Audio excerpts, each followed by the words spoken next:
नमस्कार। राजनीतिक चर्चा में आपका स्वागत है। मैं आपके साथ मुरली मनोहर और आप देख रहे हैं नेशनल।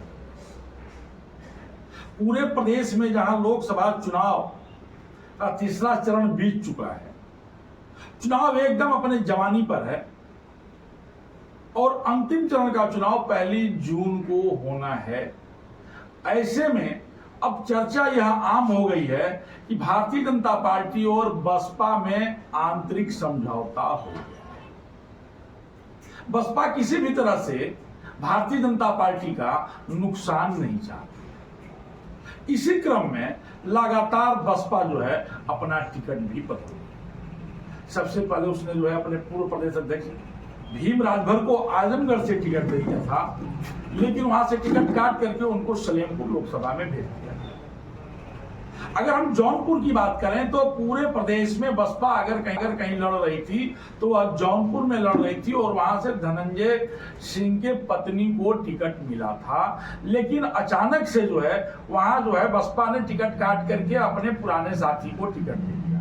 कुछ लोगों का कहना यह भी था कि धनंजय सिंह ने पर्चा वापस कर दिया। खैर वो बात का विषय है। लेकिन जिस तरह से अपने भतीजा आकाश आनंद को पार्टी का राष्ट्रीय कोऑर्डिनेटर बनाया, अपना उत्तराधिकारी बनाया, लेकिन लोकसभा चुनाव आते आते 3 चरण के चुनाव बीतते बीतते बहन जी ने जो है आकाश आनंद को राष्ट्रीय कोऑर्डिनेटर पद से हटा दिया, अपने उत्तराधिकारी पद से हटा दिया। राजनीतिक गलियारे में इसकी बड़ी चर्चा भी होने लगी कि आखिर आकाश आनंद को इतना जल्दी क्यों हटा दिया गया है। आकाश आनंद जो है चुनावी जनसभा में गए, भाषण दिए और उनके ऊपर मुकदमा भी पंजीकृत हो गया। उसके बाद लगातार उनके 4 जो है बड़ी रैलियों को भी निरस्त कर दिया। उसमें वो नहीं है।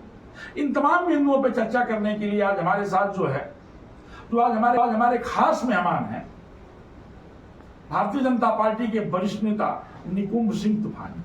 आपका नेशनल कवरेज में बहुत बहुत स्वागत है। बहुत धन्यवाद। दूसरे जो हमारे खास मेहमान हैं रमन पांडे जी हैं, जो कांग्रेस के प्रवक्ता हैं और अकबरपुर से प्रभारी हैं। आपका भी नेशनल कवरेज में बहुत बहुत स्वागत है।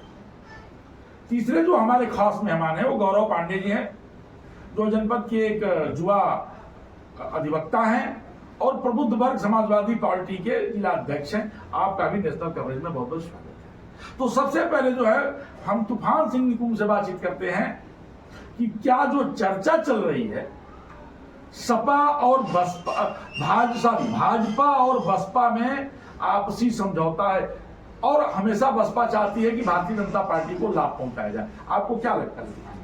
नमस्कार भाई साहब और आपके सभी दर्शकों को नमस्कार। ये टोटली बेबुनियाद चर्चाएं हैं। विपक्ष के द्वारा एक षड्यंत्र के तहत इसको खड़ा किया जा रहा है। बहुजन समाज पार्टी अपनी राजनीति करती है, भारतीय जनता पार्टी अपनी राजनीति करती है और टिकटों का बदलाव बहुजन समाज पार्टी का कोई नया काम नहीं है। और कोई भी दल जिसको लगता है, ये इसी चुनाव में देख लीजिए समाजवादी पार्टी ने कल बहुत सारी सीटों पे अपने कैंडिडेटों को 2 बार 3 बार परिवर्तित किया। तो हर दल चाहता है कि हमारा जो कैंडिडेट हो, अगर उसको ये समझ में आता है कि नहीं इससे बेहतर मेरे पास अगर विकल्प है कैंडिडेट, तो उसको लाने की कोशिश करता है। लेकिन बसपा लगातार जो है अपना प्रत्याशी बदलने में लगी हुई है। जौनपुर की सीट वो जीत रही थी, काफी चर्चा में थी।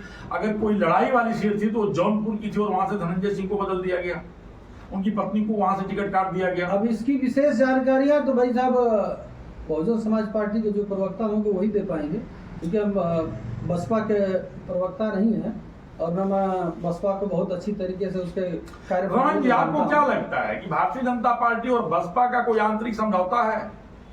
देखिए, यह बात जो सामने निकल के आ रही है उसमें कुछ रहस्य छिपे हुए हैं। जैसा कि टिकट का बंटवारा जब मायावती जी ने किया तो आप देखे होंगे कि आजमगढ़ से भीम राजभर को अपने प्रदेश अध्यक्ष को टिकट दिया, फिर उनका टिकट काट के वहां दिया जहां से समाजवादी पार्टी इंडिया गठबंधन के प्रत्याशी रमाशंकर राजभर विद्यार्थी चुनाव लड़ रहे थे। तो वोटों का डिवीजन करने के लिए, बंटवारा करने के लिए कि जिससे लाभ भारतीय जनता पार्टी को उसी तरह जौनपुर में किया गया। वहां से आजमगढ़ में आप देखेंगे कि वहां मसूद अहमद अंसारी को टिकट दे दिया गया, मुस्लिम वोटों को बांटने के लिए। और जैसा कि आप बताएं कि आकाश आनंद जी भाजपा के ऊपर थोड़ा आक्रामक थे, भाजपा की नीतियों के खिलाफ, बेरोजगारी, महंगाई, उनका आज एक वीडियो न्यूज़ 24 पे चल रहा है, उसको आप देखेंगे तो लग रहा है कि भारतीय जनता पार्टी के ऊपर, और जब से वो रैलियां कर रहे थे तब से वह प्रहार कर रहे थे, नौकरी की बात कर रहे थे, महंगाई की बात कर रहे थे और बहुत आक्रामक थे। गौरव जी, आपको क्या लगता है? एक मिनट सुन लीजिए, यह बातें जो है बहन जी को अच्छा नहीं लगा, और खास रूप से भारतीय जनता पार्टी भी बहन जी को कहीं ना कहीं इस पे उन्होंने ये करके और आकाश आनंद जी पे दबाव बनाया, और आज बहन जी आकाश आनंद जी को नेशनल कोऑर्डिनेटर पद से और अपने उत्तराधिकारी पद से हटा दिया, क्योंकि बसपा नहीं चाहती है भाजपा के ऊपर कोई प्रहार और भाजपा को। गौरव जी इंतजार कर रहे हैं। गौरव जी, आपको क्या लगता है कि बहन जी ने जो आकाश आनंद को हटाया है वो भारतीय जनता पार्टी के दबाव में आकर के हटाया है, या वो बहन जी का निजी जो है मिशन हो सकता है? देखिए, आकाश आनंद जी जो उन्होंने ये नेशनल कोऑर्डिनेटर बनाया था, और इस चुनाव में मुझको लगता है कि शुरू से जब पहला चुनाव शुरू हुआ तब से लेकर और अब तक आकाश आनंद जी लगातार पॉलिटिकल चुनावी कैंपेनिंग कर रहे हैं। ये बात सही है कि वो इधर कुछ जनसभाओं में भारतीय जनता पार्टी के खिलाफ बहुत ज़्यादा अपने सभाओं से बोल रहे थे। महंगाई का सवाल हो, रोजगार का सवाल हो, चाहे 2 करोड़ रुपए खाते में भेजने, 15 लाख रुपए खाते में भेजने का सवाल हो, ये सारी बातें वो मन से पूछा करते थे। इसी कारण कहीं ना कहीं उन पर FIR भी हुआ। और देखिए, अगर इतना बढ़िया वो चुनाव लड़ती है तो आज उनकी पॉलिटिकल क्रेडिबिलिटी क्या है? उत्तर प्रदेश में 1, विधानसभा में 1 संख्या है, लोकसभा में 1 है। बहन जी तो हमेशा से पीछे रास्ते से भारतीय जनता पार्टी को मदद करती है। अगर बहन जी भारतीय जनता पार्टी को मदद नहीं करती तो उनके जो सिटिंग MPs हैं उनके टिकट वो काट रही हैं। उनके सिटी MPs कितने लोगों ने ये आरोप लगा के चले गए। दानिश अली जो अमरोहा से सांसद थे, उन्होंने क्या आरोप लगाया? वो कांग्रेस पार्टी से चुनाव लड़ रहे हैं। जो लोग उनके पार्टी से सांसद विधायक रहे हैं, वो लोग जब आरोप लगाते हैं तो उसको अब निगलेक्ट नहीं कर सकते। मायावती जी हमेशा से भारतीय जनता पार्टी के दबाव में काम कर रहे हैं। तो भाई जी, आपको क्या लगता है, समाजवादी पार्टी और कांग्रेस दोनों का बड़ा आरोप है कि बसपा इस समय भारतीय जनता पार्टी के साथ दबाव में आकर के काम कर रही है? क्योंकि मैं मानता हूं कि आप बसपा के प्रवक्ता नहीं हैं, आप भारतीय जनता पार्टी के प्रवक्ता हैं, भारतीय जनता पार्टी के नेता हैं, मैं इस चीज को मानता हूं। लेकिन आपको क्या लगता है कि घोषित लोकसभा में जिस तरह से बसपा पूरे प्रदेश में बीजेपी का समर्थन कर रही है, जैसा विपक्ष का आरोप है, यहाँ लाभ दिला पाएगी क्या? 19 में बहुजन समाज पार्टी भाई साहब समाजवादी पार्टी का गठबंधन था जी, तभी भाजपा को लाभ पहुंचाने के लिए समाजवादी पार्टी ने गठबंधन किया था क्या बहुजन समाज पार्टी के साथ? नहीं, देखिए, गठबंधन तो दोनों दलों ने किया, गठबंधन की बात नहीं करता, ये जो कह रहे हैं, लेकिन गठबंधन होते हुए जब लाभ पहुंचाने की बात, अभी हमारे समाजवादी पार्टी के मित्र ने कहा कि लगातार बहुजन समाज पार्टी भारतीय जनता पार्टी को मदद करते आई है। तो वही मैं इनसे पूछना चाहता हूं कि आपने जो 19 में गठबंधन किया बसपा का, तो बसपा से गठबंधन भाजपा को लाभ पहुंचाने के लिए किया था कि अपने लाभ के लिए किया था? गठबंधन में लाभ की बात तो हो सकती है, लेकिन बिना गठबंधन लाभ पहुंचाए। रमन जी, आप ये एक इनका षड्यंत्र है। अब जैसे हर पार्टी अपने स्ट्रेटेजी के अनुसार चुनाव लड़ती है, अगर बहुजन समाज पार्टी ने अपने प्रत्याशियों का बदलाव किया तो समाजवादी पार्टी ने भी प्रत्याशियों का बदलाव किया। भारतीय जनता पार्टी को छोड़ करके कोई भी दल ऐसा नहीं है उत्तर प्रदेश में जिसने अपने कैंडिडेटों का परिवर्तन न किया हो। रमन जी देखिए, समाजवादी पार्टी ने भी जो है प्रत्याशियों का बदलाव किया है। स्वतः अखिलेश यादव भी जो है पहले जो है लालू यादव के दामाद और अपने छोटे भाई को टिकट दिया था, उनका टिकट काट के अपने जाके के चुनाव लड़ गए। 2024 के आम चुनाव के इलेक्शन में भारतीय जनता पार्टी को छोड़कर उत्तर प्रदेश में कोई भी ऐसी पार्टी नहीं है जिसने अपने प्रत्याशियों को न बदला हो घोषणा के बाद। भाजपा भी बदली है कई 1 सीटों पे। बता दीजिए, मैं बता रहा हूँ, हमें 1 सीट बता दीजिए। बता दूंगा, लेकिन पहले जो मुद्दे की बात आप कर रहे हैं कि चलिए ठीक है, बदल दिया, प्रत्याशी बदल दिया, लेकिन पिछला उनका जो देखेंगे आप, जैसे पार्लियामेंट चल रही थी और जितनी बिलें थी, जितना विपक्ष विरोध कर रहा था, चाहे वो 3 तलाक की बिलें हो, चाहे सीए हो, चाहे अन्य बिलें हो, परोक्ष रूप से बहुजन समाज पार्टी ने अब आप तो 370 पे भी विरोध कर रहे थे। रुकिए एक मिनट, कांग्रेस तो 370 हम पे धारा भी विरोध कर रही थी। नहीं, धारा आप 370 अपने धाराओं पर बात के बात बारे कर में लेंगे। बोलिएगा। गौरव क्या कहना चाहते हैं? मेरी बात कंप्लीट हो जाने दीजिए ना, मेरी बात कंप्लीट हो जाने दीजिए। वह परोक्ष रूप से भारतीय जनता पार्टी के साथ सदन में वॉकआउट करके वह साथ खड़ी रही। तो यह सबसे बड़ा मुद्दा है जिसको जनता भी जानती है कि, और क्यों नहीं, आप जातीय समीकरणों के आधार पे आपने आजमगढ़ से दिया, मुस्लिम प्रत्याशी दे दिया, सपा इंडिया गठबंधन का प्रत्याशी राजभर प्रत्याशी लड़ रहा है, तो वहाँ आपने उठा के राजभर प्रत्याशी दे दिया। तो वोटों को काटने के लिए और सीधे सीधे भारतीय जनता पार्टी को लाभ पहुंचाने के लिए, और ओम प्रकाश राजभर जी 15 दिन 20 दिन पहले का बयान है, वो कह रहे थे वो भारतीय जनता पार्टी के साथ अलायंस में, वह तो कहे कि बसपा का प्रत्याशी मैं सेटिंग के तहत तय कर दूंगा। ठीक है, ठीक है, हम चर्चा कर इतने सारे प्रमाण तो हैं। गौरव जी, बड़ा आरोप लग रहा है कि बसपा ही नहीं, सपा भी जो है लगातार प्रदेश में टिकट बदल रही है। स्वतः राष्ट्रीय अध्यक्ष भी जो है उसके शिकार हुए हैं अखिलेश यादव जी। आपका क्या कहना है? ये समाजवादी पार्टी अपना टिकट चुनाव जिताने के लिए बदलती है, बहुजन समाज पार्टी अपना टिकट इसलिए बदलती है कि भारतीय जनता पार्टी को लाभ मिलते है। पहली बात। दूसरी बात, अखिलेश यादव जी कन्नौज से पहले तेज प्रताप यादव जी को टिकट दिया था। वहाँ के लोकल नेता, कन्नौज के जो पदाधिकारी थे, वो चाहते थे कि अखिलेश जी चुनाव लड़े, और वहाँ के सभी लोगों ने जाके अखिलेश जी से मिला और उन्होंने आग्रह किया कि वहाँ की जिला कमेटी, वहाँ के नेता चाहते हैं कि आप लड़िए। बदायूं में भी आदित्य जी को लोग चाहते थे कि लड़े, लोग चाहते थे कि यूथ के लोग लड़े। इन्होंने तो भाजपा के दबाव में अपना टिकट बदला। यहाँ से सलेमपुर से रमाशंकर आजम विद्यार्थी जी एक तरफा चुनाव लड़ रहे थे, तब वो जीत के कगार पर, जनता उनके साथ थी।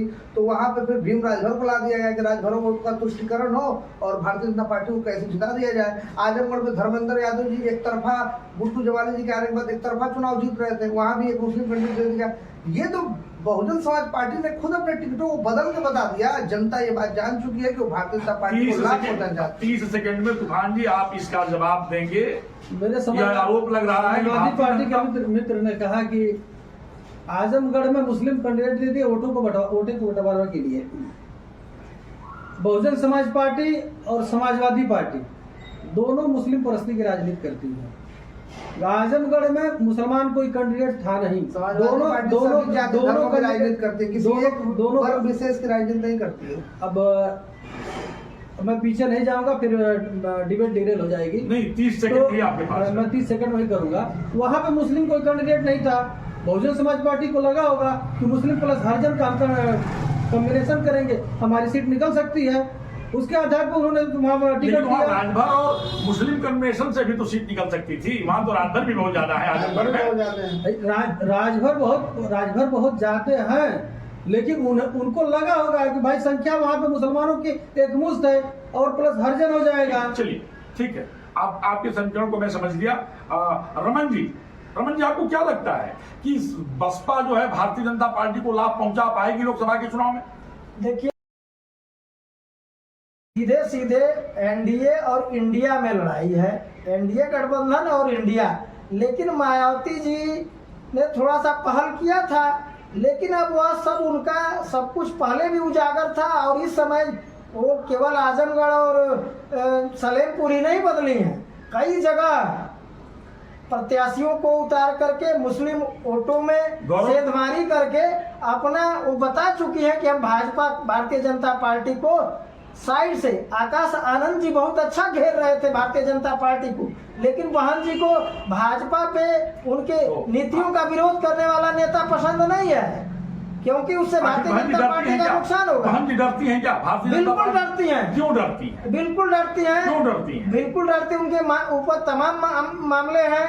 वह ताज कॉरिडोर मामला है, आकाश आनंद वाला फ्लैट मामला है, फ्लैट का मामला है कई हजार का। इसको देखिए। आपको क्या लगता है? 30 सेकंड में आप अपनी बात पूरा कर लीजिए, बस महज 30 सेकंड का टाइम है आपके पास। देखिए, बहुजन समाज पार्टी भारतीय जनता पार्टी को मदद करने के लिए सारे कैंडिडेट बदल रहे हैं और सारी जनता ये बात जान चुकी है और जनता ने मन बना लिया उत्तर प्रदेश के अंदर ना भारतीय जनता पार्टी ना बहुजन समाज पार्टी को वोट करेगी। जनता इंडिया गठबंधन को वोट करने जा रही है और प्रत्याशी को जिताने जा रही है। तो आप सुन रहे थे, हम आपकी जानकारी के लिए बता दें कि 39 सालों से जो मेरा अपना अनुभव है कि 39 सालों से कोई भी दल जो है पूर्ण बहुमत में दोबारा नहीं आई। मुलायम सिंह यादव कोई छोटे नेता नहीं है। मुलायम सिंह यादव एक बड़े चेहरा थे, बड़े नेता थे, लेकिन मुलायम सिंह यादव भी लगातार दूसरी बार सत्ता में उत्तर प्रदेश में नहीं आए। मायावती भी कोई छोटी चेहरा नहीं थी, बहुत बड़ी चेहरा थी, पूर्ण बहुमत की सरकार थी, लेकिन बहन जी भी पहली बार के बाद दोबारा जो है उत्तर प्रदेश में लगातार चुनाव में जीत करके नहीं आ पाए। योगी आदित्यनाथ जी महाराज जी एक ऐसे व्यक्तित्व हैं जो लगातार दूसरी बार उत्तर प्रदेश में अपनी सरकार 30 सेकंड का भाई साहब समय क्यों लोग आप सुनो सरकार नहीं, अब समय खत्म हो चुका है, फिर हम बात कर लेंगे। समय जो है परम पूज्य योगी आदित्यनाथ जी महाराज ने जो है दूसरी बार सरकार बनाया। 39 साल का जो 29 साल का हमको कड़ा अनुभव है। 29 साल में कोई ऐसा नेता नहीं है। हम अखिलेश को साइड कर देते हैं, अखिलेश कोई बड़े नेताओं की श्रेणी में नहीं है। मुलायम सिंह जी भी थे और मुलायम सिंह की वजह से उनको सत्ता मिली थी, लेकिन मुलायम सिंह के नहीं रहने के बाद अखिलेश यादव ने कोई चुनाव उत्तर प्रदेश में अब तक जीतने का जो है जश्न नहीं मना पाया।